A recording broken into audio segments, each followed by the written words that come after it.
I mean, we could record the podcast there and it would be much better conditions than here. Yeah.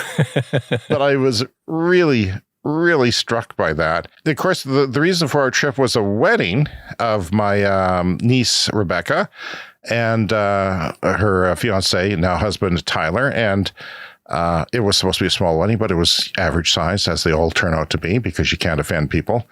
And it was planned meticulously. She's a human justice graduate, honors graduate recently, and somehow they spent a lot of money on this wedding, had it planned to a T, and guess what happened? What happened is something that you and I have been talking about a lot on the podcast lately, and that is power outages. The power got cut. Oh, I loved it. As an old man, I couldn't have a conversation with anyone during the dance, right? Because they do the speeches, you finish the dessert, and boom, it's dance time. And the old people, which I'm now officially part of, along with my 80-year-old, uncle, we couldn't have a conversation. So it was great. I mean, I don't think the bride liked it because she's meticulous about that. It wasn't as planned. And, me, I would have loved something like that if I had a wedding, because it opens up spontaneity and new things. And, but something weird happened. I'll play this clip for you. People started singing the American national anthem for no reason because they had no music. I don't think young people today can party without music. At campgrounds,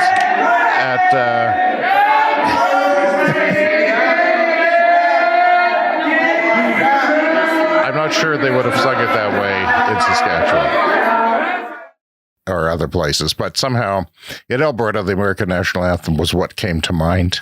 Star Spangled Banner. Anyway, I don't know. It was weird, but I loved it, and it was great. Well, and last week, our podcast, we recorded late because I had a planned power outage here at my house, and it was supposed to be done at 3 p.m. Went from like about 9 until 6, which is, the whole day. And so, we lived our lives differently that day, and we sat on the porch more, and we just enjoyed the outdoors. Just like, and, old-time pioneers. Yeah. So,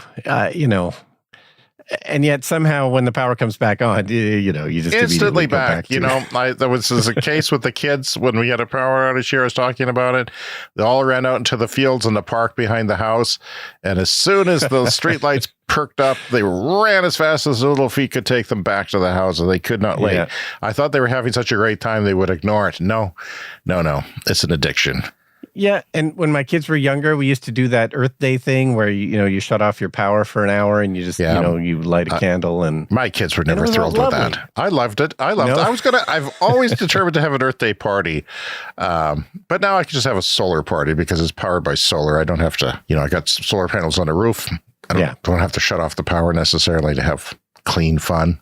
No, and pretty soon we'll all have battery backups, and we won't have the fun of a power outage anymore. But yeah, speaking of that technology, I asked you last week about robot vacuum cleaners because, it's something we've been thinking about. And anyway, we ordered one. It's coming on Friday. We got the Roborock model. There was a really flash sale on Amazon. It was really good price. So we don't know how it works yet, but I ended up going down a bit of a YouTube rabbit hole. New York Times technical reviews? You did, okay, it was good. The Wirecutter's top pick, so always a good idea to go to the Wirecutter for this kind of advice. But ended up on YouTube as well. And there's a channel called The Hookup, and I mentioned them before because this is the guy who did the elaborate light bulb testing. Right. Yeah. This guy, it's like he does a better job than Consumer Reports, and he's just like one guy working out of his own house.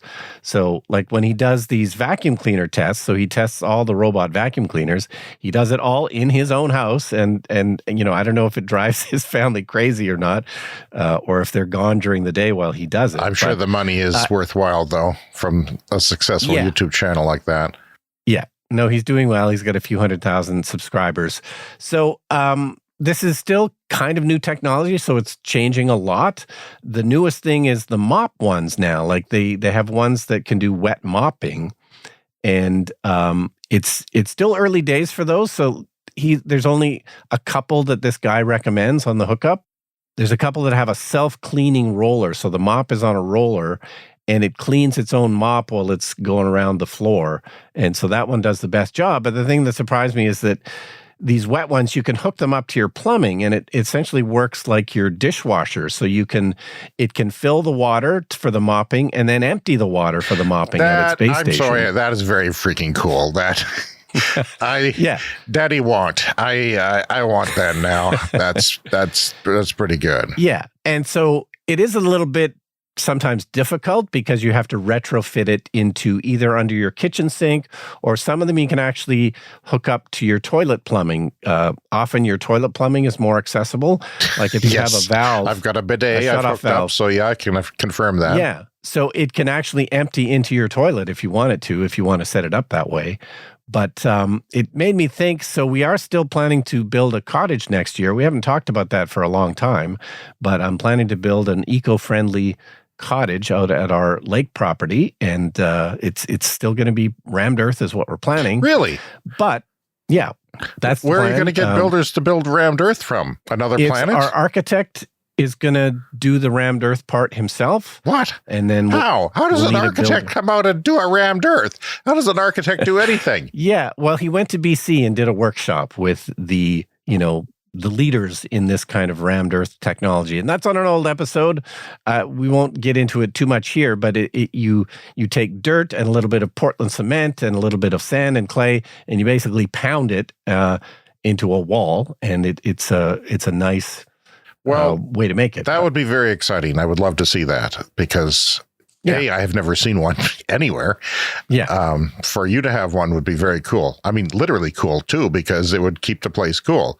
Yeah, and it's its own vapor barrier as well. Like it's different than cement in that it can absorb and release moisture as well. It can absorb and release heat as well as absorb and release moisture. It's a bit more of a breathing wall rather than cement. But anyway, it occurred to me as we design and build this new cottage, we should absolutely put a robot mop vacuum station in it so we don't have to retrofit it to something else. Well, there you go. I wonder what else a person should be thinking about. It makes you wonder, like, is there other things I should be thinking about? Yeah. I mean, we're definitely going to do smart lights, but then probably also put in, video cameras and stuff so we can monitor it when we're not away. That's a good idea. Yeah. So hopefully that will get built next summer. And you should have one on the exterior as well so you can see if any trees fell during the storm. I mean, I would. Yes. No, and we're going to talk a little bit about, robot lawnmowers as well, which is the other thing we're considering that's coming up later. Well, I love robots. Can't get enough of them. Very cool. Well, I wanted to talk about my trip to Calgary a little bit. I will also get into how my hotel charging worked later in the show. I talked to my brother-in-law, Doug, who is working at he's mostly retired, but he's always got different gigs. Every time I talk to him, he's doing something different. Last time he was selling Mercedes on Saturdays. Now he's selling Lexuses on Saturdays. And he said, James, Lexus isn't into Toyota. They're not doing EVs. They're not. Well, he knew that. He got that from the job. Well, I told him that Lexus did sell an EV and showed him a picture, and he was kind of blown away by that, I think. And then I assumed his dealership sold it. They do not. That is not mentioned on their website. However, the same group of companies, sometimes dealerships have one, owner for Hyundai and Lexus and everything else, all the different brands. Well, they do, and they have their other brands do have EV chargers there.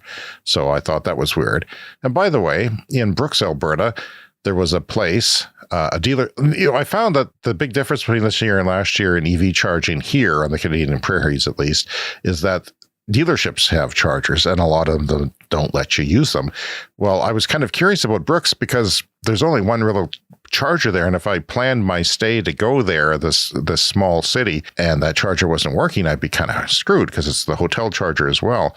And the dealership there blocks off their charger. They've got a Flow charger, my favorite brand, and they put two pickup trucks kind of very purposely blocking it. Very obviously they was blocking it, but I snuck in behind it, tested it at night, and it worked, and it was free. Because other people have said it was free. Works fine. It's free. They just don't want people using it. Why would you pay all that money for a charger and not use it? You could, it makes no sense to me. They could be recouping the cost of it by letting people charge there. It's one parking stall behind everything else. And it's like perfectly able to, I know they want to charge their own vehicles, that's kind of the purpose of it, but It makes no sense to me. Yeah, that's really all I have to say. Other than that, there's lots of EVs in Calgary now. Last year, I didn't see hardly any until you crossed into the mountains. Lots of EVs, a lot. And I saw one car completely pelted by large hail. Looked like larger than golf ball size hail. It had dimples in it all over, huge dimples. So they've got a hail problem there. And that's just one thing I noticed. Yeah, we get hail here, but it's always been tiny. I've never really had a problem with the hail here. I don't know, different weather systems. Okay, so on to Denver. We talk occasionally about e-bike rebate programs. There's certain cities, municipalities, states, countries that are encouraging people to buy and purchase e-bikes. So Denver, they had one of the first in the country.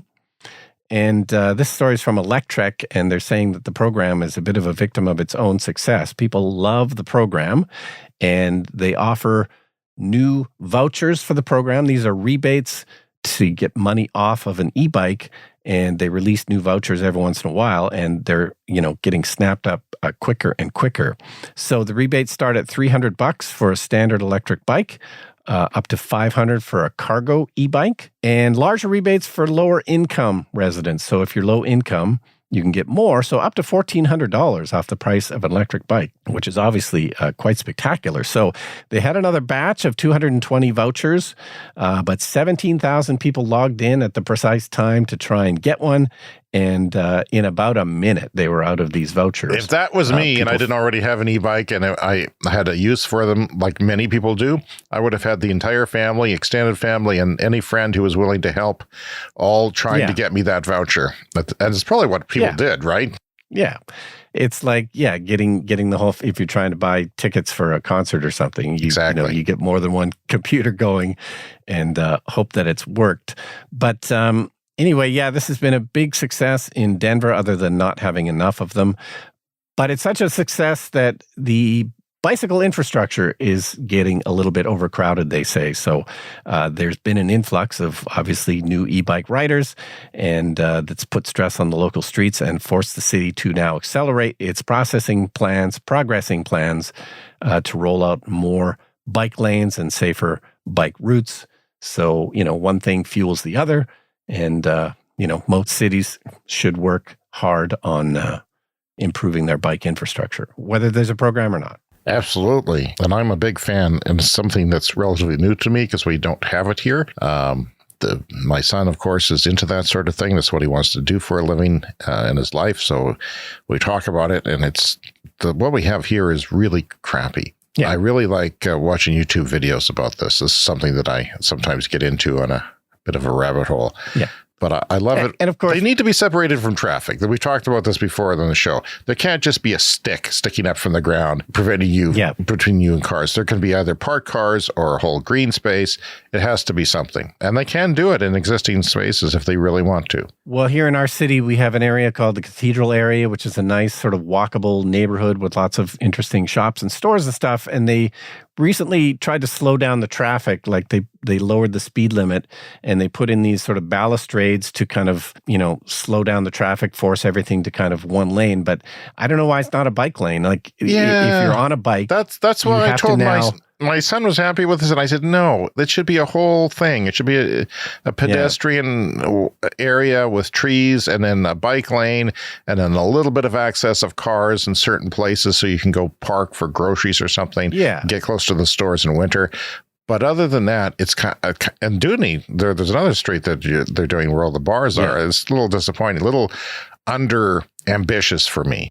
Yeah, they could have just shut down the whole street and made it a pedestrian thing, or at very least, bike lanes, because right now the bikes now have to ride around these balustrades into the middle of traffic. It's very weird. I don't like that. It's not ideal. But then, of course, the other thing is 5 months out of the year, it's bitterly cold here, and I don't want to cycle for about 5 months of the year. Right. That is true. And, the town of Banff, Alberta, one of the most beautiful towns in the world, is nestled in very scenic mountains.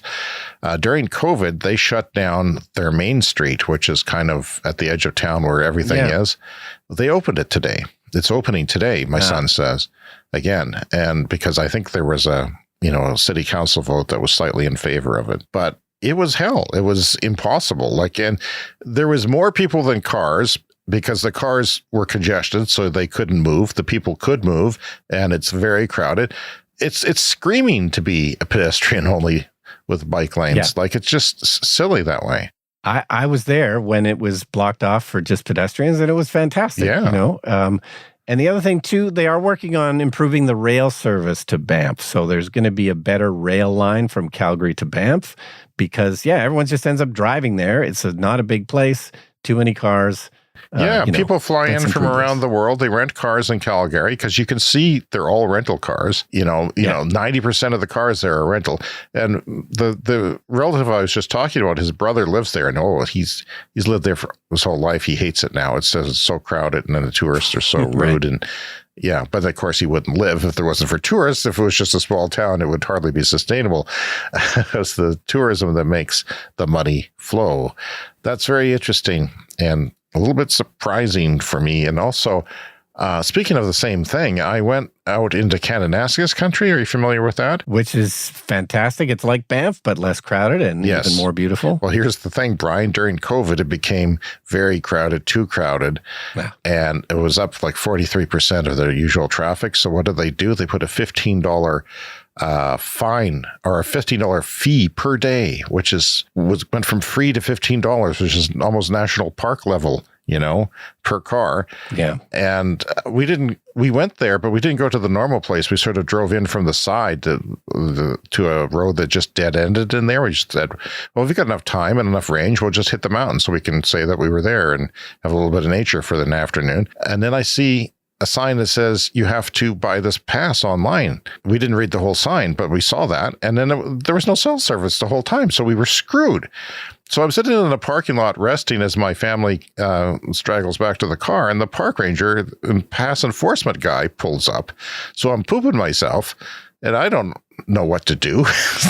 But fortunately, they came in a few minutes, and I don't know where he went. He went to the bathroom or something, or was tied up with other cars, but we didn't get a fine. I don't know how much the fine is. I never did find that out. But now I know. I didn't know because I've been to the Kananaskis many times, and it was lovely. And I talked to a guy at an EV charger who owns a Kona EV, I believe. Yeah, Kona. But he wasn't driving it. He was driving a camper van. He says, I only drive my Kona in short distances in Alberta. It's got about the same range as my car. Charges a bit faster. And I said, I love doing this, and it's great. And he says, he was talking about all the places he charges for free at, and one was Kananaskis. So there's some free charging there. Well, in our road trip to Indiana, there was at least one highway that was a toll highway, but there was a sign like, just log into this website and pay online, so you don't have to stop for a toll booth or something. Anyway, we always meant to do it. Oh, yeah, we got to go online and pay for that. We never did. And, I don't know. We never got a bill or anything. Yeah. I crossed the Golden Gate Bridge without doing that. I never got a bill. I expected to, but anyway, maybe it's because I was from a foreign country. Well, let's talk a little bit about my trip. I wanted to fill in people. There's a lot of people who listen to our show who are EV curious, who are intending to get EVs, or maybe have new EVs and haven't done a lot of travel with them.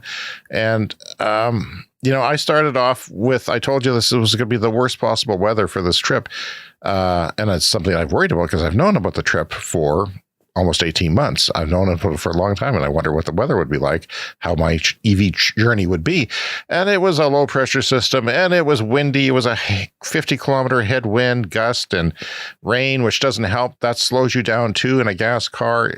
All that works against you. But we didn't get too far, and the skies cleared, and they never turned back. It was hot and sunny. It was windy for our trip there, so I did need extra charging, but no range anxiety. None. Because I knew. I knew if you can count on something rock solid, if something is like a god and you know that it's right, then it's not an issue. So I've less range anxiety than I would in a car.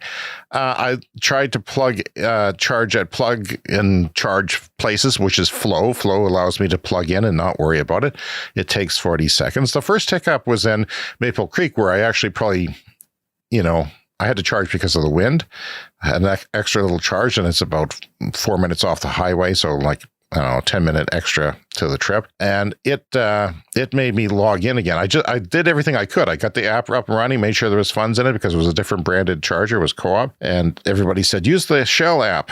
It works better than the Co-op app because it's the same company. Like they're using the same technology, Shell Recharge and Co-op out here. So I used the Shell app and it made me log in again, even though I'd already logged in. And I had all these different passwords that I didn't remember. And it said, we're going to lock you out for 30 minutes if you don't get it right this time. So I moved to the Co-op app and I went back and I saw, like, I think I had to send an email to get my password reset. So, because I couldn't remember it, my phone wouldn't let my phone remember it. I hate apps that do that, but it is costing money. It is billing me for doing it. Finally got in and it worked. And it was just, I hate it. I really like plug and charge. Everybody should have plug and charge like Tesla and like Flow does with GM vehicles. Flow is a great network, by the way. They're all up and they're all working in perfect condition. And they're a Canadian company from Quebec. And Flow, if you're listening, I love you. You're fantastic. And that helps a lot. And as far as the Better Route Planner app goes, it changed its mind about me having to stop in Moose Jaw. It says, you don't have to stop anymore. Save 10 minutes by not stopping. I said, okay. So, yeah. Nice. That's it. It updated to the better for that trip. So I stayed at the Element Hotel, Calgary Airport in Calgary. It's a nice hotel. I got a deal on it. It was like a Google search and they gave me, it was like 40% off. It was better than the hotel I normally stay at, but there's hardly any hotels at all in Calgary. This is one of like 2 or 3. And so, they've got 3 EV chargers. I didn't know that till I got there. And they were, there was one available because we got there in the afternoon. And then I noticed it charged fast. This is new to me, Brian. I've never charged that fast at a hotel before or anywhere that wasn't a fast charger. This was giving me a sweet 10 or 11 kilowatts of juice, which is, like 100 kilometers in an hour or so. And that is pretty significant. Unlike at other level 2 chargers, you don't see that big of a bump where you can actually plan a trip to Kananaskis with an hour and a half of charging or something like that, and that was great. So they were all Sun Country highway chargers.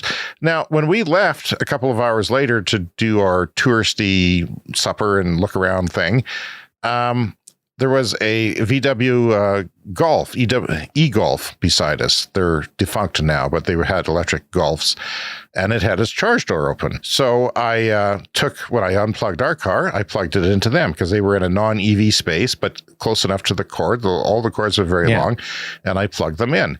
And then I got back and there was no charges available and he was done charging, but I couldn't unplug him because he had his charger door locked. Like the charge wouldn't let go of it. And I didn't want to go mess with the Teslas. I wasn't sure when the Tesla was charging or not. I noticed from the EW Golf because I plugged it in and the charge port flashed green. So that's how you knew it was charging. And then it stopped flashing. So it was charged and I could tell on the charger it wasn't taking it, but I didn't want to mess with the Teslas. My daughter had already set off the Tesla, what is it, Sentry mode. So she's on tape on recorded tweet something. So I didn't want to do that, but that was kind of frustrating. So I didn't get a charge. So you assumed because the port was open for his charger that he was waiting for a charge. Yeah. And then the next day I did that when I didn't have a charger and someone plugged me in. Brian, humanity is good. Nice. Big lesson here. And also I hadn't thought of all this before. I learned it from someone else. Park nearby, put your charge port door open, and it'll be fine. Now, at my Brooks Hotel, it's kind of weird. This was in a parking garage, and there was six EVs always wanting to charge on 3 chargers. So we need more chargers. We need more hotels. It has to be regulated that they have chargers. Some of the chains are going in that direction, so they will be rolling out. But it's got to improve because all the EV drivers are going there. I normally wouldn't go there because it's above my price range, but most people who can afford EVs can afford a half-decent hotel like that. But I had found another one, but it only had 1 charger, so it was kind of a crapshoot. Anyway, pretty happy about it, but the other hotel had a fast charger and a level 2 charger outside that's weird. So everybody in the world is using that fast charger, not just hotel guests, but I charged on level 2, but it cost me just as much to charge overnight on level 2 there as it would to fast charge. So, but fast charging to 100% is kind of tricky, which you want to do. So somebody there parked in such a way overnight on the fast charger in a Tesla that somebody else could unplug him and continue the charging. However, to his disadvantage, no one did that, and he would have got billed 40 cents a minute all night long whenever he got there. Right, yeah, there can be an idling fee for that. It's 40 cents regardless on that charge, if charging or not charging. It's just like it's $2.50 an hour for the level 2. So that was interesting. So yeah, 100 amp. So that's great. That's better than I have at home. I've got like 7.5 at home, and that was up to 11. My car can take 11.5 or something like that. A lot of cars do. So I don't know. The hotel staff knew about it. I always mention to your hotel staff that you're there for the EV charging, so that gets filtered up the chain and they know. But, she said, well, we've got other guests charging too. It's first come, first serve. And I thought, oh, geez. And that's exactly the situation that it was. So, yeah, it's all good, though. Well, I'm very happy with the whole thing, even though I didn't get the charge all night like you hoped to. I still got enough to go to Kananaskis because somebody plugged me in for a couple of hours. I mean, that's fantastic. And I'm never completely dead either, right? Yeah, I've always had good luck at hotel chargers. We tend to arrive early. So yeah, it's usually first come, first serve. So I'm always nervous that something's not going to work out. But I think, maybe once or twice we haven't gotten a charger. But in a Tesla, there's usually a supercharger nearby if you don't get the hotel charger. Yeah. And, I think it's something I want to keep doing is charging at hotels like that. And I'm hoping that more hotels get on board with that, but we'll see. Yeah, it's definitely coming. All right, time to dip into the mailbag. All right, a couple of letters here. First one is from Tiernan. Hey, Brian and James. Much love to the podcast as always. Are there any other podcasts you all source from or would recommend listening to in conjunction with yours if I wanted to take a deeper dive into, say, the core concept technology, battery chemistry, economics of supply chain, etc., of the energy transition? Also, last I messaged you, I was laid off.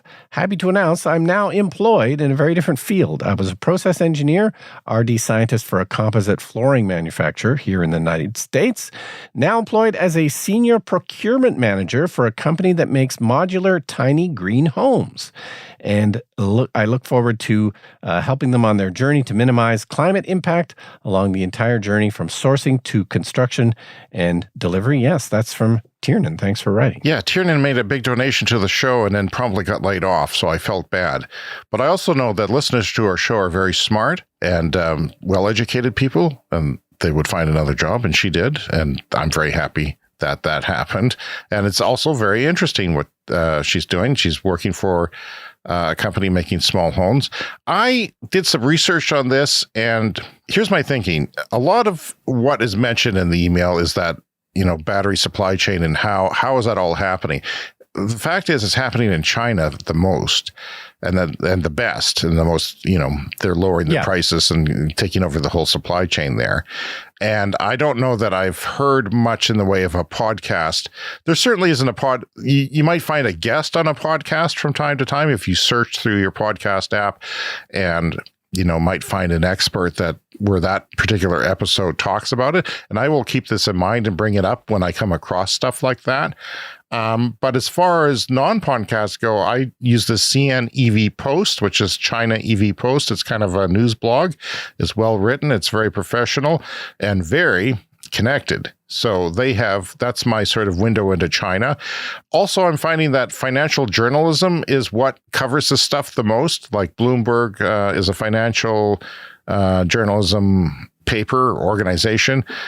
Who else? Like any of the other ones, like Wall Street Journal and sometimes covers it and things like that, and the Financial Times or Financial Post, not the Financial Post, Financial Times. And yeah, occasionally guests on podcasts happen, but I'll get back to you. And listeners, of course, you can chime in if you have any ideas on this, cleanenergyshow@gmail.com. Yeah, and I know you look for other podcasts and you've suggested some, and usually I listen to 1 or 2 episodes, but my podcast feed is full, and I haven't found another clean energy show that I like as much as this one. Spending an hour a week talking about the things we talk about is enough for me. Yeah. Yeah. Occasionally I do, and I subscribe to a lot, and I only listen to episodes where I'm interested, because it gets to be very into the weeds on some of them. A lot of them are for policymakers. A lot of these episodes in this area are made for people who are doing policy, who are working in the industry as a leader in it. So, yeah. Anyway, well, thanks for the letter, Tiernan. Jeff has written us as well. I think Jeff is local. Hello, James and Brian. I'm just listening to your podcast and got a kick out of your discussion about robot vacuums and thought I should share my experience with my robot lawnmower. I had really grown tired of arriving at our cottage to find that I needed to spend the next few hours mowing my lawn and spewing exhaust and noise pollution when all I really wanted to do was relax. You were talking about this, that your dad used to drive out every Wednesday to the cottage, 2 hours there, stay overnight after he mowed the lawn, and come back and work a full day. Yeah, if he could work it out, he would do it on the weekend when we were out there, but every once in a while it's like, well, we want to have fun on the weekend. So he would literally drive out on a Wednesday just to mow the lawn and drive back. It always seemed contradictory to the idea of having a cottage property, like Jeff says. You want to go out there and relax. This is not a work camp. How long does it take to mow that lawn out there? I'm thinking a while. Oh, yeah, a couple of hours. And there was a time there when the water level of the lake was really down. So it's a lakefront lot, but the lawn just kept growing because the lake was farther and farther away. And it wasn't technically our property. Like it's, our property ends way before the lake. It's a public waterfront, but my dad just kept mowing it further and further and further. So there was basically like a football field that he was mowing at one point. Wow. Okay, I'll continue with the letter here. It says, it's short, I pulled the plug earlier this spring and I haven't started my lawnmower at the lake since. My lawn has never looked better. Yeah, he had noticed some of his neighbors had small robot lawnmowers. Oh, really? The neighbors, this is taken off then. Mowing their lawns autonomously. This is without people there. I love this. This is, you think of robots just doing the job, but you're not even in the area. You're at home doing your thing, not worrying about your cottage. And this stinking robot is going and charging itself and mowing your lawn for you. Yeah, he noticed his neighbors doing it, so he investigated and he pulled the plug in the spring, and his lawn has never looked better. This small electric mower goes out every day, I didn't know that part, for a number of hours and takes a small cut off each time it's out. It's a razor blade, typically 1 to 2 millimeters off, which is nothing. Those clippings, basically how much it grows every day, those clippings fall in my lawn and serve as fertilizer. When I do this, Brian, when I mulch, it's probably like a foot long because I don't get to my lawn that well. And that's how it works. But, if I had a robot, that would be nice. It'd be much better than children. The frequency of the mowing doesn't allow weeds to take hold, so I've not even noticed needed weed control. And when it's done for the day, it simply returns to the charging station to stand by until the next day. I, for one, welcome our new robot overlords, he writes. P.S. The attached video was a surprise function that I discovered accidentally. It mowed crop circles in a spiral function. When the robot detects that grass is unusually long, it will default to a spiral pattern to ensure that it provides good coverage of the area to be mowed. I enjoy the show. Keep up the great work, Jeff. And I got back to Jeff and asked him, because you wondered about, you always have falling branches on your lot, right? Yeah. So this is maybe the goal. Ultimately, if we build a new cottage, we'll probably get a robot lawnmower. But that was the concern because there's lots of trees around. So there's always branches of different sizes falling on the lot. So, would a robot lawnmower really work when we're not there to pick up the branches? But you asked Jeff about that. Yeah, and he says it just goes over the sticks, which is great. Soon they'll have a robot that has a little arm that comes out and picks them up and mulches it into fertilizer for you or something, and then mops your floor. Yeah. Too bad you didn't have a combo. Then it goes into your house through a little dog door and washes your floors. You'd never have to worry about dust accumulating at your cottage while you're away. Yeah. So if it's smaller branches, it sounds like it'll just go over top of them. There are larger ones that fall occasionally, and I'm assuming that if it's a huge, tree branch, that it would have to just drive around it. It'd be an object. He says it doesn't get stuck except occasionally on the perimeter, and then it'll notify you Yeah. Or you can have it notify a neighbor who's maybe, you have neighbors who live out there year round. You're pretty friendly, and they would notify them, say, hey, go unstuck Brian's lawnmower, and you buy him a bottle of wine every year and he's happy, or whatever. I would feel kind of embarrassed to ask somebody to do that, but who knows? Oh, and the other thing about the robot vacuum cleaners, a lot of times now they can detect pet poop in your house, because you don't want your robot vacuum going over if your pet has a accident on your floor. So the good ones, the newer ones, can detect the pet poop and just drive around. Well, that's good. Hadn't thought of that. Maybe they'll develop one that does clean it up. That would be good as well. Wow, that's a great letter, and 2 great letters this week. Thank you so much for taking the time to write us. We really appreciate you when you do that. Contact us by email, cleanenergyshow@gmail.com, and you can leave us a voicemail also, which we love even more. Speakpipe.com/cleanenergyshow. We love to hear the sound of our listeners. Our podcast runs on support from you. You can donate one time or on a monthly basis, and our PayPal link and Patreon coming soon. Thank you. Yeah. All right. Next story is from Apple Insider. So Apple came up with these AirTag devices a while ago now, and I've really enjoyed all of the news stories to do with them. Often people use them to find their luggage. You're on an airplane, you put an AirTag in your luggage, the airline says, hey, we lost your luggage, we don't know where it is. And you can say, hey, I know where it is, because you can track it on your phone. Why don't airlines... they mass produce tags that put them on your baggage. Wouldn't that solve their logistics problems?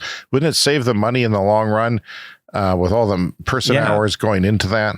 They could have their own AirTags on them. Yeah, I think technology's got to be coming to that, make it cheap enough to put on a piece of cardboard or something that they can strap on your luggage. Anyway, just a thought. Yeah. So, but this story is about a Houston resident who was suspicious of the city's all plastic accepted recycling program and used AirTags to discover where the plastic waste actually ended up.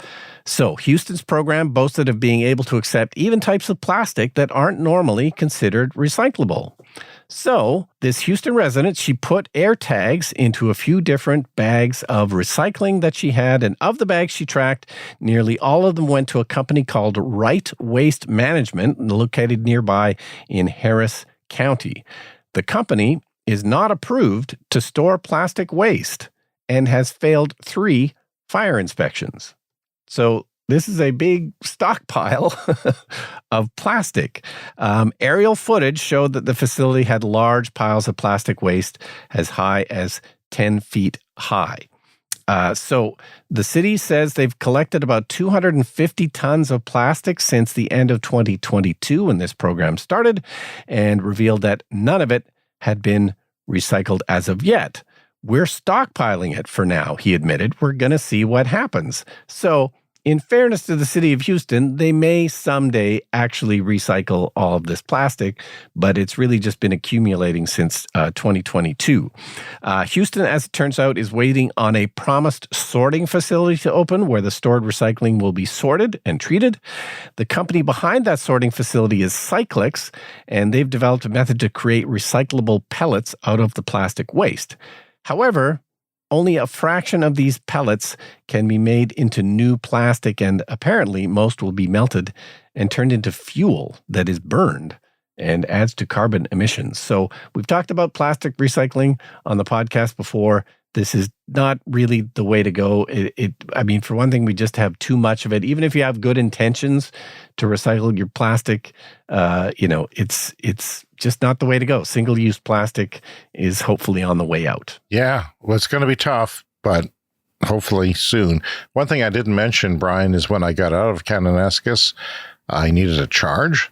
And we went through Okotoks, which is a small city south of Calgary, where one of my other brother-in-laws used to live for many years, and so we're quite familiar with it. And for some reason, I didn't see an EV charger on the app, the PlugShare app you use to find EV chargers. And we drove by a Petro-Canada, and I said, well, there's 2 chargers. Let's go there. So we went there, and it was getting late in the day. So my son, of course, demanded A&W, and he went to A&W to get some food, which was part of the Petro-Canada. And so we went there. Well, it charged, and I looked at my app to see how it was doing. on my Chevy app to see what the charge percentage was, and it gave me all these errors: service vehicle soon, battery charging, EV system. And I soiled my pants and ran across the parking lot in 35-degree heat to the charger and unplugged it and turned on the car, and everything was fine and has remained fine since. But I thought, I'm at this really fast charger that's charging faster than it somehow should, and or wonky, because there's been stories out there about third-party chargers in the United States sometimes frying a vehicle. But this, I was just scared. It was brief though. It was like 20 seconds, so it was fine. Yeah. And the Petro-Canada chargers are known for being very unreliable. That's it. But that's another thing, Brian, that I didn't mention, is that I used them a couple of times, and it worked wonderfully. It worked better than the other ones that weren't flow. Oh. You turn it on in the app, and 10 seconds later, it's going. It's authorized and going. And so I had, as far as starting, that's always the question is, can you start the suckers and do they work? And the two that I tried worked. And of course, there's another thing I didn't mention is I always left a plug-in, an entry in PlugShare. I was a good EV community member. I'd helped other people, told them what was going on. Please do that if you can, because we're still early days here. It's time for the Lightning Round. The Lightning Round is a fast-paced look at the latest headlines in climate, clean energy, and transportation. The 2025 Hyundai Ioniq 5 is being shown in prototype form and seems to be like it might be the first non-Tesla to market with the NACS NACS port. That's the Tesla design port, which, by the way, is much smaller, much lighter, much more elegant than one things I was using. I don't think you've ever used one, Brian. You should come see what it's like. I should make you charge my car one day. Because I've seen pictures of them, video of them, but this is going to be the new standard for North America. So not just Teslas will soon have the NACS port, but none of them have actually appeared yet. So far, adapters have been how people are using the Tesla network with non-Teslas, but very, very soon, looks like Hyundai might be the first. The cars will actually come with an NACS port, and you won't need an adapter. And I will need an adapter. I will get one hopefully by the end of the year and be able to use the Tesla network. By the way, Tesla referral program has come to Canada, so we might be talking about that on the show. Because if I can use the Tesla network, I mean, we could split maybe some supercharging miles between us, and I could travel for free. Yeah. You could travel for free, and that people could support the show if our listeners buy Teslas. They get $1,000 off, which why wouldn't you do that? Yeah, you almost certainly have to go through a referral program because you don't want to leave $1,000 on the table. And they do expire, and I don't do a lot of traveling, and you do, but maybe we could arrange to split those somehow. I don't know how, but zero carbon power generation was over 40% of global electricity generation for the first time last year. So non-emitting electricity generation reached over 40%, which is really bloody good. Brazil was the cleanest power mix in the G20, and it reached 88% in 2023. So that's good. We're finally getting numbers from last year. China is looking at tariffs on Canadian canola exports in response to our country placing 100% tariffs on EVs. Seen a lot of pushback from our sort of community on that. I think it's a ridiculous mistake, especially since Europe actually looked into it and decided that based on subsidies and everything else, China only had 9%, or BYD, for example, only needed 9% tariffs. Yeah, and we grow a lot of canola around where we live, and I imagine those canola growers are going to be upset if there's a tariff on and those canola growers, by and large, don't like EVs. Don't think they're a joke for weirdos, and wind power and all that is all a joke to them. From my discussions, China has cut air pollution by 41% in the decade ending at the start of 2023. So that's pretty significant. China has an air pollution problem, as you know. Time for a CS Fast Fact. This is from The Economist. For every life that the heaviest 1% of SUVs and trucks save, there are more than a dozen lives lost in other vehicles. This is called... Does that make sense to you? You look confused. Yeah, so trucks and EVs are large and heavy, so... You are protected. So sometimes a life is saved because you drive a big vehicle. However, because everybody's driving big vehicles, people in smaller vehicles are dying 12 times as much. So not good. Yikes. And you don't want to be in a vehicle size arms race just to protect your family and destroy the environment. Norway is at 94% of new car sales. Brian, that's EVs are 94%. We're not talking about plug-in hybrids. There's none of that in the mix. Pure battery electric vehicles are at 94% in August, during the month of August in Norway. That is a record. China is now installing wind and solar capacity equivalent to 5 new nuclear reactors every week. Wow. Every week. Another CES fast fact, cutting down trees to make toilet tissue represents about 15% of global deforestation. Stop pooping, people. 31.1 million trees are needed each year to keep Americans clean. A lot of that comes from old-growth boreal forests in Canada. And yeah, don't feel guilty, Brian. You can do it. Just do what you have to do, what nature calls. Colombia EV sales report 240% growth July over July. By the way, the bidet cuts down on toilet paper use, so I don't want to get too nasty, too into it, but bidets are good. I love bidets. If I had a camper, I would install it in a camper. I mean, I do have a camper. I don't have a camper bathroom. All the water that you'll ever use to wash your cotton t-shirt over its entire lifetime, it will have taken 50 times as much water to grow that cotton that went into it, which seems crazy. Cotton uses about 2.3% of global arable land and accounts for 60% of all insecticide sales.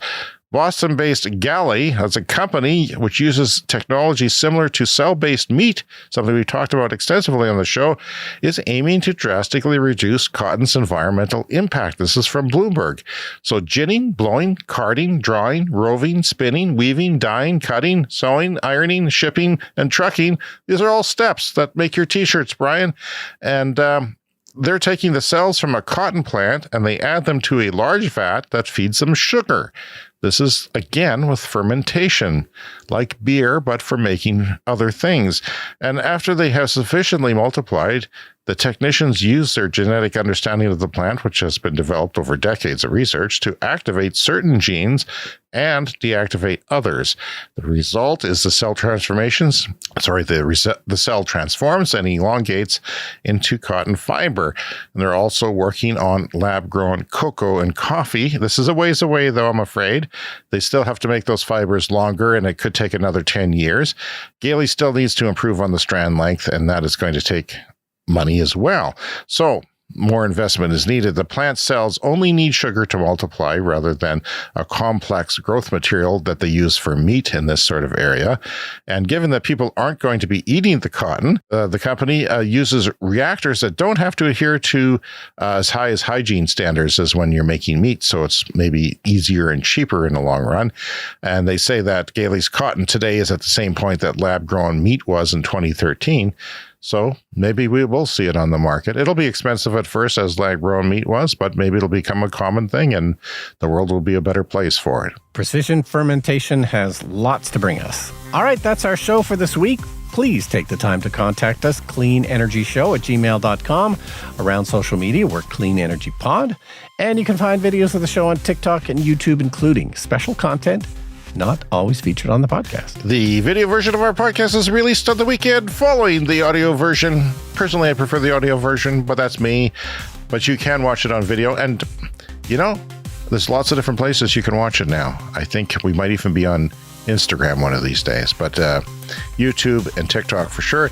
The Clean Energy Show store is linked in your show notes. Hats and t-shirts made of cotton that use a lot of water. Mugs, I'm not so sure.